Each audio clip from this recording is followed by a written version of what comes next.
Hello everyone! Today we're going to talk about how to crack the IELTS reading section. I'll give you important tips and strategies that you can use to improve your score.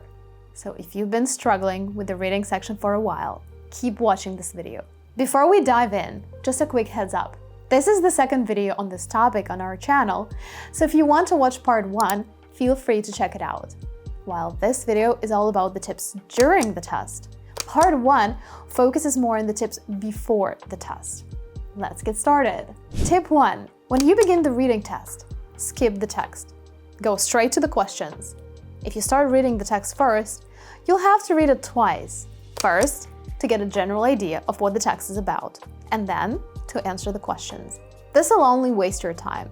Now, if you read the questions first and then go to the text, you'll read the text only once, because you already know what you're looking for.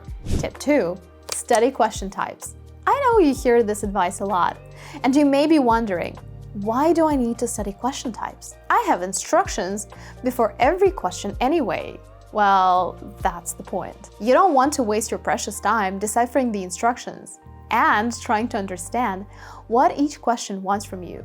Instead, you want to be able to recognize the question as soon as you see it. You also need to remember the potential pitfalls that it might have. This will give you more time and allow you to avoid unnecessary mistakes.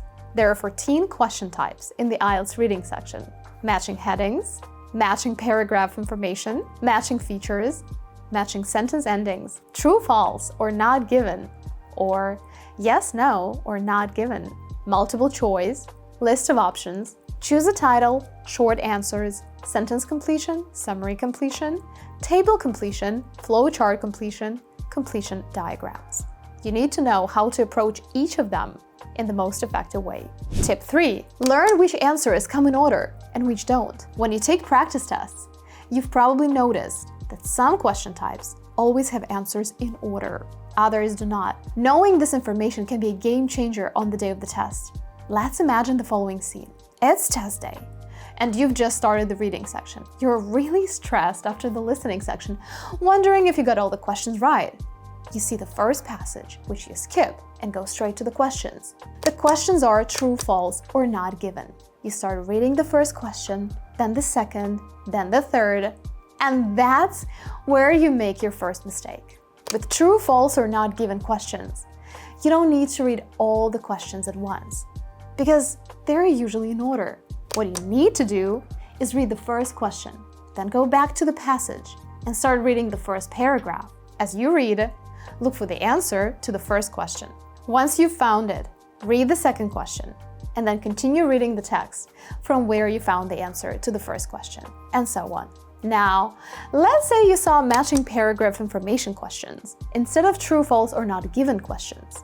In that case, your strategy will be different, because the answers to the matching paragraph information questions are not in order. As you can see, it's very important to know whether the answers are in order or not. This will save your time on test day and make the reading section less stressful. Tip 4.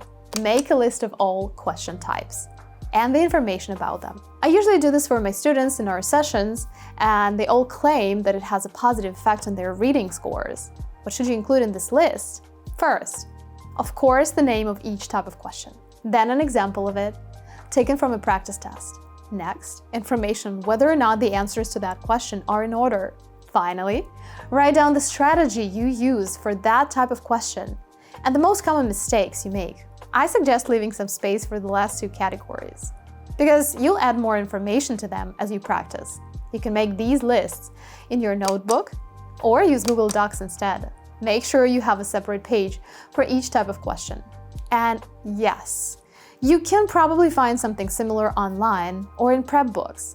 But trust me, the best way to remember and actually use this information is to make it yourself. If you want to learn effective reading strategies, common pitfalls, and mistakes to avoid, join our comprehensive IELTS course. This course is designed for students who want to prepare for IELTS in just 2 weeks.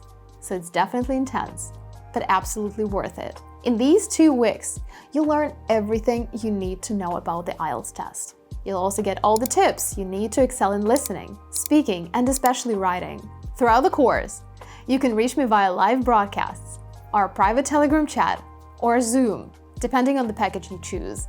For more details and to sign up, check out the link in the description. Tip 5. Read the text slowly and carefully once you found the right part. When you're scanning the text for details, you need to be fast. But once you find the part of the text that you need, the part that gives you the answer to the question, read it carefully. In my one-on-one tutoring sessions, I see many students lose points simply because they miss some important details in the text. It's a shame because they often manage to find the right part of the text, but end up getting 0 points for the question. What students do wrong is that they rush through the text, happy that they found the right part, and either forget to read an important sentence or miss an important detail in the sentence they did read. Tip 6. Learn to analyze the questions and predict what you're looking for. To do this, pay attention to details.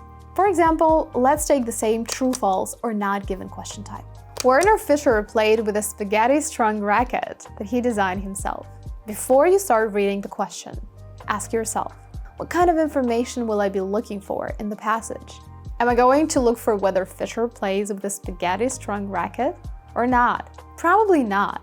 In that case, why include the fact that Fischer designed the racket himself? That extra detail must be there for a reason. You'll most likely need to find some information about whether or not Fischer designed his racket himself. There may also simply be no information in the text about the person who designed it. As you can see, details are everything. Tip 7. Always read the title of the passage.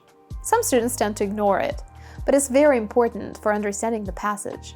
You can even read it before going to the questions. This will give you an idea of what the passage and the questions are about. Tip 8. Distinguish between true, false, or not given, and yes, no, or not given questions. These may seem similar, but they actually have some differences. True, false, or not given questions are factual. They ask whether the statements are true or false, based on the information in the passage. In contrast, yes, no, or not given questions focus on opinion. They ask what the author thinks about the information in the passage. A common mistake my students make with these two types of questions is this. When they get yes, no, or not given questions, they get so caught up in looking for answers that when it comes time to write them down, they write true, false, or not given instead of yes, no, or not given. As a result, the only correct answers they end up with are not given answers. So add this common mistake to the list of questions we've discussed before. It seems so obvious, and yet so deadly to your reading score. Tip 9. When answering completion questions, be sure to stay within the word limit. To do this, read the instructions carefully. If the instructions say, choose one word only, make sure you write one word, not two. You'll lose points if you write more than one word. Note that articles and prepositions count as single words. Hyphenated words, such as long-term, also count as single words. What about contractions, like your? Good news, you don't have to worry about them because they'll never appear on the test as answers to completion questions. Tip 10. Don't overthink it. This is another simple but very useful piece of advice. Many students never trust their instincts when it comes to choosing the right answer, and that's their big mistake. They pick the answer and then start to doubt their choice. As a result, they end up choosing another answer, which is often wrong. If you see yourself in these students, make sure to get rid of that habit. Trust yourself. By the time you take the test, you've probably completed many practice tests and developed some intuitive skills. Your brain has learned to recognize patterns and important information.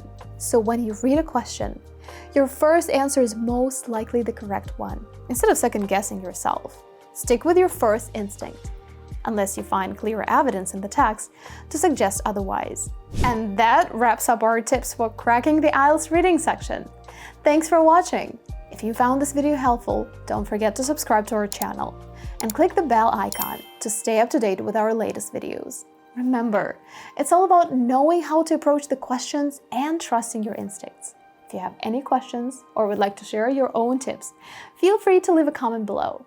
Don't forget to check out part 1 of the Reading Tips video series for more insights. And remember, scoring high on the IELTS test is not an impossible feat. You can do it. See you all very soon. Bye-bye.